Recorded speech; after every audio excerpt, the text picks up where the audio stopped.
Welcome back here at Goldberg. Today I'll be talking about toxic masculinity. And for many of you, that's just a feminist meme.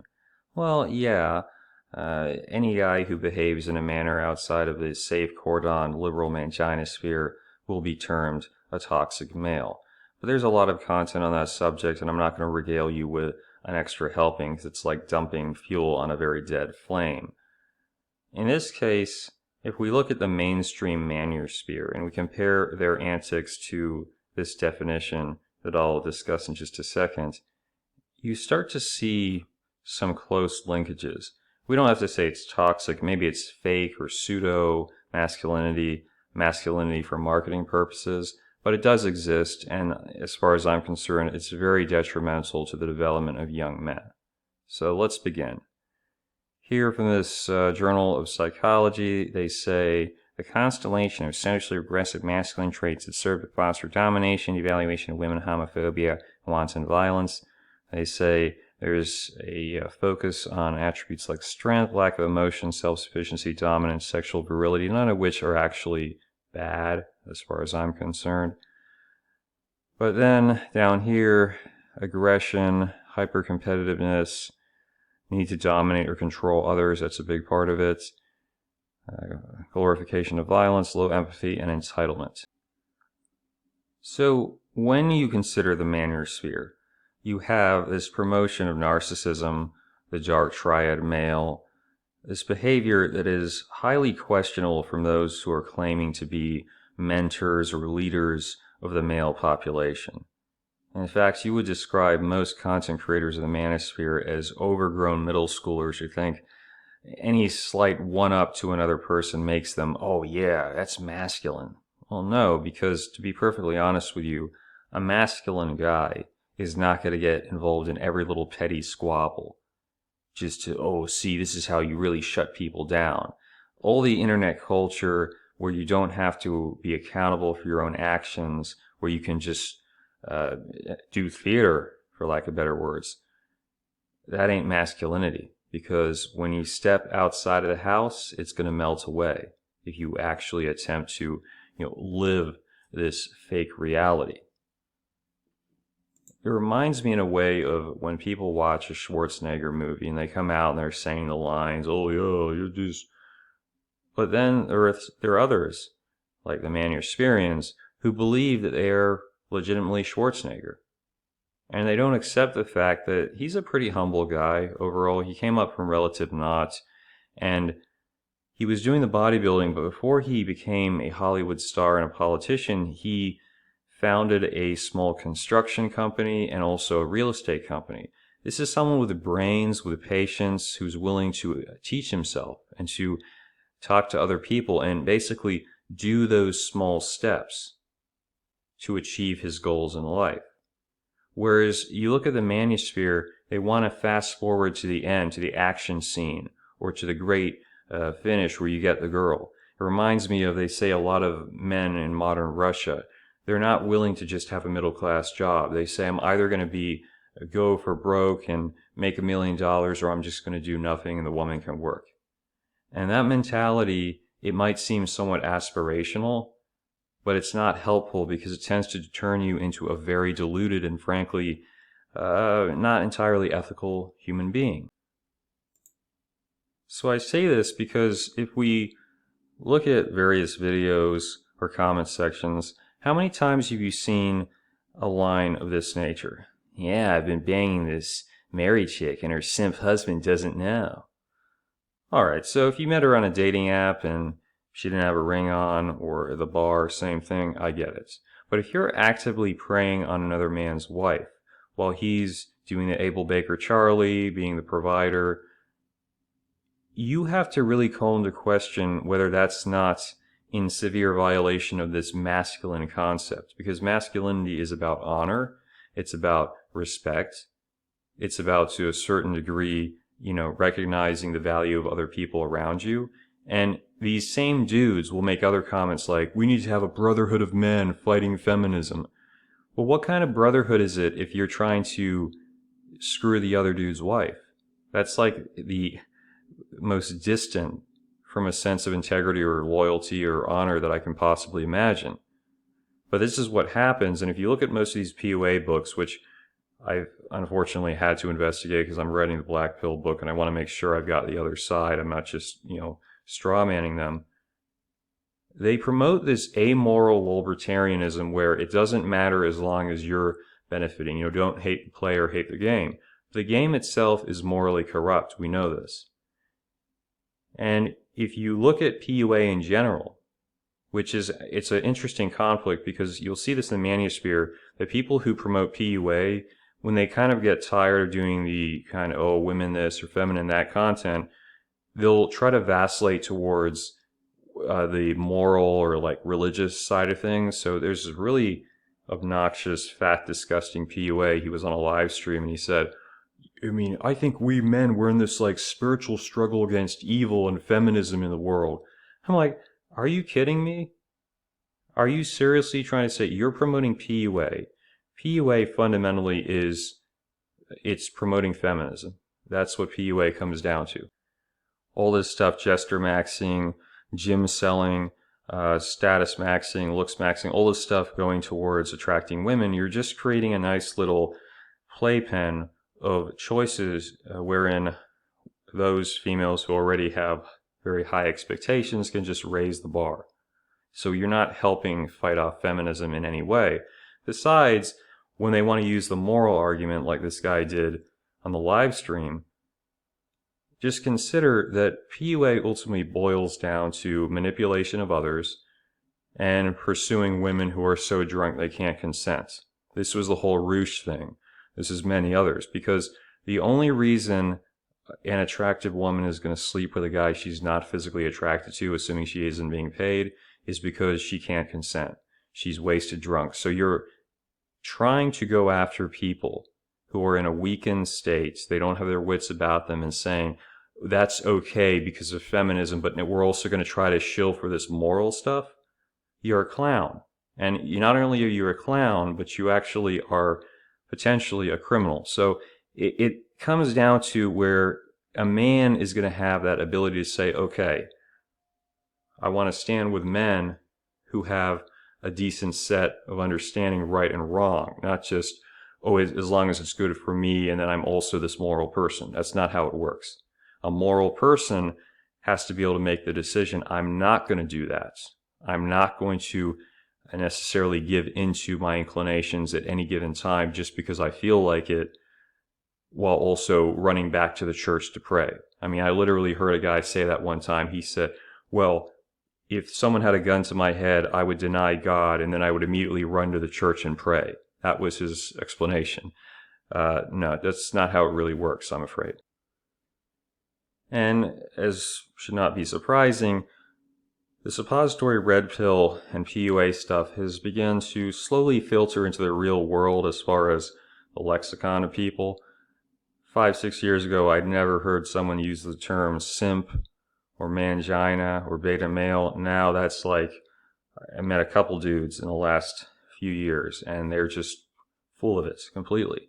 Which I know where they're coming from as far as I know where they're getting their information, so I'll just start trolling them because they usually are almost like a comic book character. This one dude who's a short cell but roiding it up in the gym, and he would always come into the room and, I have to show my dominance. Like, dude, we're not living in Sparta. This is a freaking service economy, white collar office, the HR meeting.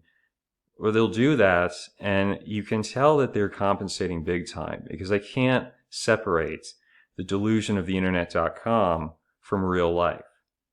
So you just have to not take them seriously. And luckily, if you got an older person or much older person, they'll just start putting them in their place. You say, dude, we know what's up. You're a short guy. You don't have the best face. That's why you have to promote all this narcissistic BS. Because you think it's going to make people like you, but in reality, you become just toxic to be around because you're unpleasant and rude and condescending. They're the types that you put a average-looking chick in a room, they'll immediately start throwing every other dude under the bus to get her attention and see yeah, I'm the strongest guy here. You don't need to do that. If you have to stoop to that level, you've got some character deficiency, which they typically have, from what I've seen. Then there was the other dude, and initially I thought, he seems like a good guy. But then he just launches in this bizarre tirade and he says, this girl cheated on me. So I waited. It was like 5 years. I was biding my time. Gradually, just trying to get back in her pants. And finally I managed to do it. And I banged it really hard. And now she knows who the man is. I'm just going, you sound like a psychopath. And who says this to someone who's basically a stranger? But it really communicates what's going on inside their head. And this guy, again, I'm a ladies' man, women want me, I get all this ass, more than a toilet seat, more than a Don's John's. Well, it came down to it where this chick that he had tried to get with, she spilled the beans. And she said, yeah, this guy was railing away, and it was after like 10 minutes, I said, you need to stop because you can't keep it up. And she said, I'm just going to use my sex toy. And that's essentially what happened. This big alpha male, oh yeah, the women want me, had issues with his own equipment. Not surprising. That's what happens when you've got nothing behind it. You haven't done those steps one after the other. You just said, I'm going to go all the way or I don't care. You're going to have to accept the fact that if you want to really grow and develop in a masculine manner, it could take much of your life. We don't live in a society where it's kind of like, sink or swim, like the Spartans. But you're going to have to educate yourself. You're going to have to learn. And just going around trying to fake it till you make it, people are just going to see you as a faker, especially women. I mean, in today's day in particular, they're going to see you as a faker. So I'm not a traditionalist, but I'm going to give you a couple of places you can look. I guess you could say sources of masculinity. These are all ancient texts written by men. So it might give you a starting point in contrast to what you'll hear from the PUAs. This is from the Book of Five Rings, which is well worth reading or listening to the audiobook. He spent years training the art of the sword, the samurai, and investigating Buddhism. Writing what he actually put together took a very long period of time. Well, he had this line which really stood out to me. He said, do not scheme for physical pleasure. Do not scheme for physical pleasure. Imagine that versus what you hear from the PUAs. You gotta look smacks, you gotta use game, you gotta manipulate. No, because he said a man does not need to do that. A man, in fact, he said you shouldn't be distracted by possessions. You shouldn't have that kind of, Grima worm tongue mentality. Oh yeah, the sniveling advisor on the side. No, you go and do things, you take things if necessary, you're direct, you have a sense of right and wrong. You don't let your mind be preoccupied with these elaborate designs and plots, so to speak. He also has another term, or phrase I should say, which he brings up frequently throughout the text, and that is, you should investigate this thoroughly. What he means by that is that you can't just flip through a book or watch a video and say, now I'm a masculine guy. It's going to take time. It's going to take training. It's going to take a personal sacrifice.